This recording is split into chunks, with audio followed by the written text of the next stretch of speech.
Assalamualaikum warahmatullahi wabarakatuh. Perkenalkan nama saya Firman Aulia, biasa dipanggil Firman, dengan nomor NIM 0802042569. Urut absen 04. Pada kesempatan kali ini, saya akan menjelaskan dan menganalisis 4 akad utama dalam fikih muamalah, yaitu akad mudharabah, musyarakah, rohon, dan yang terakhir akad qard. Pembahasan ini itu meliputi konsep dan dasar hukum, persamaan dan perbedaan, serta praktek yang sesuai dan tidak sesuai secara syariah. Dan yang terakhir yaitu argumentasi yang mendasarinya.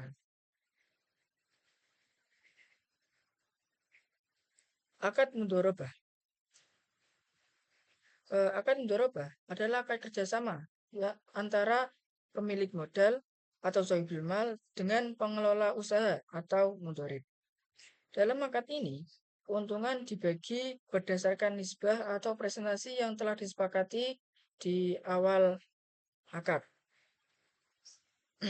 Sedangkan kerugian ditanggung oleh pemilik modal selama kerugian tersebut tidak disebabkan oleh kelalaian sang pengelola.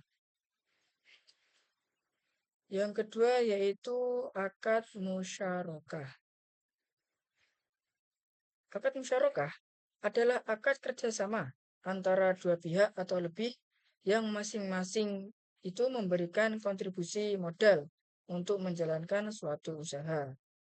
Dalam buku fikih muamalah, Hendy Swendi menyebutkan bahwa akad musyarakah merupakan persekutuan dua orang atau lebih dalam suatu usaha dengan tujuan memperoleh keuntungan bersama.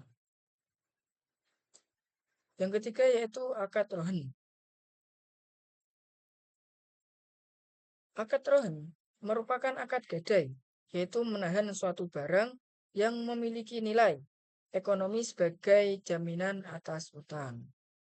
Menurut Rosalinda, rohan itu bertujuan memberikan rasa aman kepada pihak yang memberikan pinjaman, sekaligus memberikan kesempatan kepada pihak yang membutuhkan dana untuk memperoleh pembiayaan. Yang terakhir yaitu akad qard. Akad qard adalah akad pinjaman yang diberikan kepada pihak lain dengan kewajiban mengembalikan pokok pinjaman tanpa tambahan yang dipersyaratkan. Menurut Hendy Swendi, akad qard merupakan akad tabaruk atau akad tolong-menolong yang bertujuan membantu pihak yang membutuhkan. Oke, kita lanjut membahas tentang dasar hukum Al-Quran yang memperbolehkan akad-akad tersebut. Yang pertama yaitu akad mudharabah. Nah, dasar hukum Al-Quran yang memperbolehkan akad mudharabah itu ada pada Quran Surat Al-Muzammil ayat 20 yang berbunyi A'udzubillahi minasyaitonirrajim Bismillahirrahmanirrahim wa akharuna yadrubuna fil ard yabtaguna min fadlillah, yang artinya dan orang-orang yang berjalan di muka bumi untuk mencari sebagian karunia Allah. Penafsiran menurut Wahbah Az-Zuhaili dalam kitab Al-Fiqh Al-Islami wa Adilatuhu, ayat ini menjadi salah satu dalil diperbolehkannya berbagai bentuk kerjasama usaha dalam Islam, termasuk mudharabah. Karena Islam memberikan kebebasan kepada manusia untuk mencari rezeki melalui kegiatan ekonomi yang halal. Selain itu, Ibnu Qudamah dalam kitab Al-Mughni menjelaskan bahwa akad mudharabah telah dipraktekkan oleh para sahabat Nabi dan mendapatkan pengakuan dari Rasulullah SAW sehingga hukumnya boleh. Berdasarkan pendapat para ulama tersebut, akad mudharabah diperbolehkan karena memberikan manfaat bagi kedua belah pihak. Pemilik modal dapat mengembangkan hartanya, sedangkan pengelola memperoleh kesempatan menjalankan usaha tanpa harus memiliki modal. Selain itu juga, akad mudharabah sudah diatur dalam fatwa DSN MUI nomor 07 garis miring DSN MUI garis miring Romawi 4 garis miring tahun 2000 tentang pembiayaan mudharabah. Yang kedua yaitu akad musyarakah. Dasar hukum Al-Quran atau dalil Al-Quran yang memperbolehkan akad musyarakah yaitu ada pada Quran Surat Shad ayat 24 yang berbunyi A'udzubillahi minasyaitonirrajim Bismillahirrahmanirrahim Wa inna katsiran minal khulata'i liyabghi ba'duhum 'ala ba'd illal ladzina amanu wa 'amilus sholihat, yang artinya dan sesungguhnya kebanyakan dari orang-orang yang berserikat itu sebagian mereka berbuat zalim kepada sebagian yang lain kecuali orang-orang yang beriman dan mengerjakan amal soleh.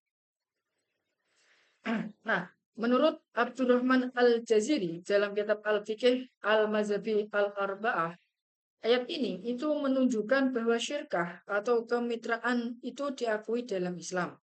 Namun, Islam memberikan aturan agar tidak terjadi kezaliman dalam pembagian keuntungan maupun kerugian. Sementara itu, Bapak Al-Zuhaili menjelaskan bahwa musyarakah itu diperbolehkan karena mengandung unsur kerjasama atau ta'awun yang dapat meningkatkan produktivitas ekonomi masyarakat.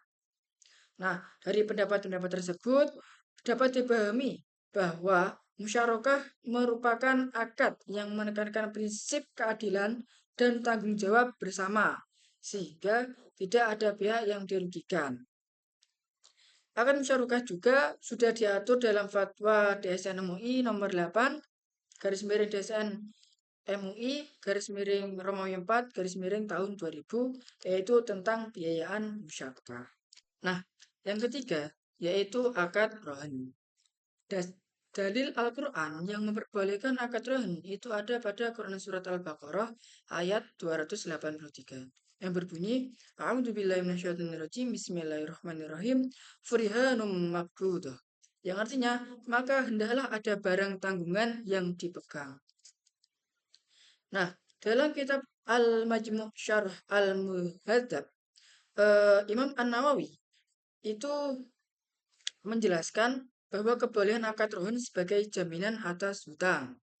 Selain itu, Ibnu Qodamah dalam Al-Mughni juga menjelaskan bahwa para ulama atau ijma mengenai kebolehan rohan karena dapat menjaga pemberi pinjaman dan memberikan kepastian dalam transaksi utang piutang. Nah, dari pendapat-pendapat tersebut dapat disimpulkan bahwa akad rohan itu diperbolehkan karena berfungsi sebagai instrumen perlindungan terhadap hak-hak para pihak tanpa mengandung unsur eksploitasi ataupun riba. Nah, untuk yang terakhir, dalil Al-Quran yang memperbolehkan akad qard itu ada pada Quran Surat Al-Baqarah ayat 245 yang berbunyi Bismillahirrahmanirrahim Madzalladzi yuqradullahu qardan hasanan fayudha'ifahu lahu ad'afan katsirah, yang artinya siapakah yang mau memberi pinjaman kepada Allah sebagai pinjaman yang baik, maka Allah akan melipat gandakan pembayaran kepadanya dengan lipat ganda yang banyak. Nah, penafsiran ulama fikih terhadap ayat tersebut contohnya yaitu adalah Imam Ash-Shirazi dalam kitab Al-Muhadzab. Akad qard merupakan akad yang disyaratkan sebagai bentuk tolong-menolong antar sesama manusia. Sedangkan Ibnu Rushd dalam kitab Al-Bidayatul Mujtahid wa Nihayatul Muqtasid menjelaskan bahwa para ulama sepakat atas kebolehan qard karena akadnya kebutuhan manusia untuk saling membantu dalam memenuhi kebutuhan hidup. Nah, berdasarkan beberapa pendapat ulama tersebut, maka tujuan utama qard bukanlah mencari keuntungan, melainkan membantu pihak yang membutuhkan. Oleh karena itu, tambahan yang disyaratkan dalam pinjaman termasuk riba dan dilarang dalam syariat Islam. Nah, kita lanjut kepada contoh-contoh yang diperbolehkan oleh syariat dan yang tidak diperbolehkan oleh syariat. Yang pertama ada contoh akad mudharabah. Misalnya ya ini ya.